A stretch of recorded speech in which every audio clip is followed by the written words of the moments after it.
Habari ndogo mkulima. Sasa leo tunakuja na kifaa hiki hapa. Hichi ni kifaa kazi yake maalum kwa ajili ya kuweza kukuzia mbolea katika shamba lako.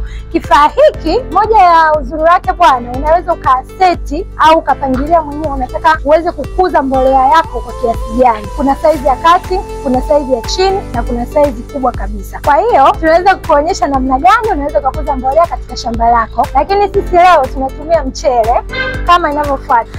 Hapa tunaenda kukuonyesha kwa namna gani unaweza ukakuzia mbolea katika shamba lako.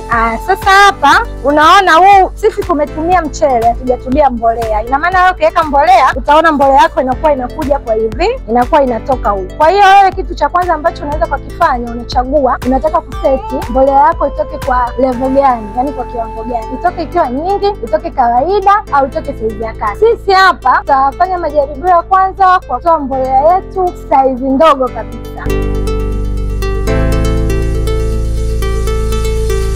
Okay, sasa tunaenda kukuonyesha raundi hii ya pili. Namna gani pia unaweza ukaseti kifaa chako hicho cha kukuzia mbolea katika kiwango cha tofauti ukilinganisha na kile cha awali ambacho tulikuonyesha.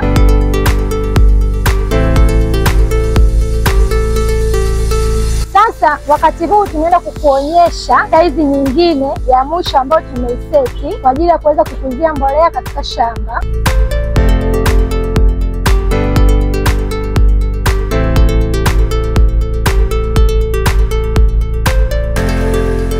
Sasa mteja wetu, kama unavyoona, kuna saizi ya kwanza, kuna saizi ya pili na kuna saizi ya tatu. Ni wewe mwenyewe utachagua unataka kuzia mbolea katika shamba lako kwa saizi gani. Kifaa hiki utakipata Eco Africana, tupo Tegeta Kibaoni. Kifaa hiki utakipata kwa shilingi 65,000 tu, na kwa wateja wa mikoani tunatumia kifaa hiki sehemu yoyote uliyopo. Karibu sana Eco Africana, lima kisasa, lima kibiashara.